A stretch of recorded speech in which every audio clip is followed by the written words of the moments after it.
Hello everyone, Andy Schwab here with your Northern Ag TV. Well, farm leaders told the Senate Ag Committee that boosting domestic demand for U.S. farm products is key to stabilizing the farm economy. North Dakota Farmers Union President Matt Perdue and American Farm Bureau Federation President Zippy Duvall were a couple of the witnesses that testified to the Senate Committee on increasing domestic consumption of U.S. grown food and agriculture products. NDFU President Perdue said that the family farms are facing rising input costs, volatile markets, and record farm debt, with many crop producers expected to lose money in 2026. One of the things that I consistently hear from neighbors, friends, fellow farmers and ranchers across the state of North Dakota is input costs are just through the roof. Right. And, we need to figure out some way to provide relief, but, now we have additional geopolitical tensions, right? The Strait of Hormuz and some of the challenges there, driving another increase in already high fertilizer costs. That fertilizer cost on an acre of wheat is about 40% of your production cost, and that's going up 30% now. I mean, you can't make it work. You can't make it pencil out, and we have to look at market structures and the ways in which they create challenges for market participants.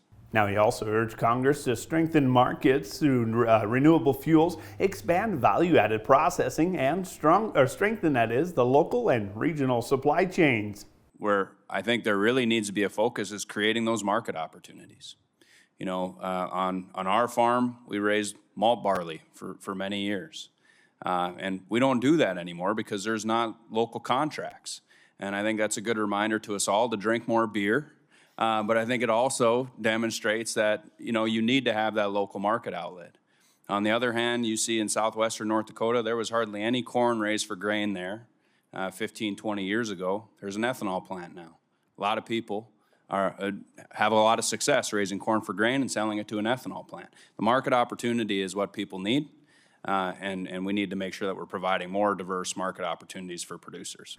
Perdue highlighted North Dakota's growing soybean crush capacity and investments in the local meat processing as examples that help farmers capture more value and reduce the transportation costs. He also called for stronger antitrust enforcement and policies to address the consolidation in the food and rail industries. I think one of the biggest things to point out with North Dakota's story is we've made big strides on ethanol, we've made big strides on soybean crush, but we also have pea flour processing and craft malting and a lot of diversity, wheat flour milling.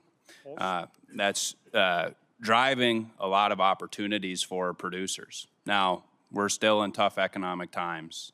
It hasn't totally changed the tide, but the more we can create diverse opportunities for producers, I think the better off everybody is. I think it bolsters our resilience on the farm in North Dakota and across the country.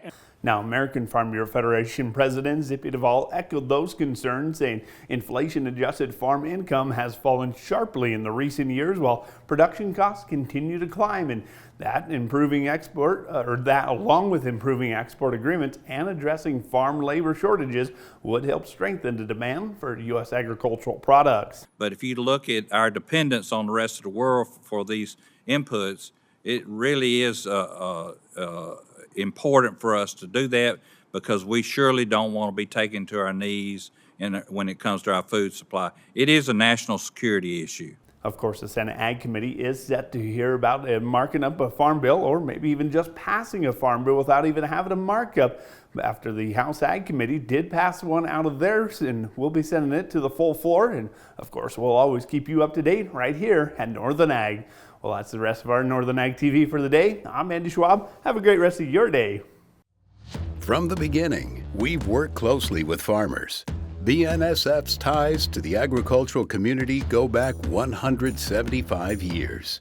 Together, we've innovated to make the U.S. agriculture supply chain one of the most efficient and productive in the world. Our strong relationship powers BNSF still today and helps us move the nation like no one else can. At BNSF, we move the nation for you.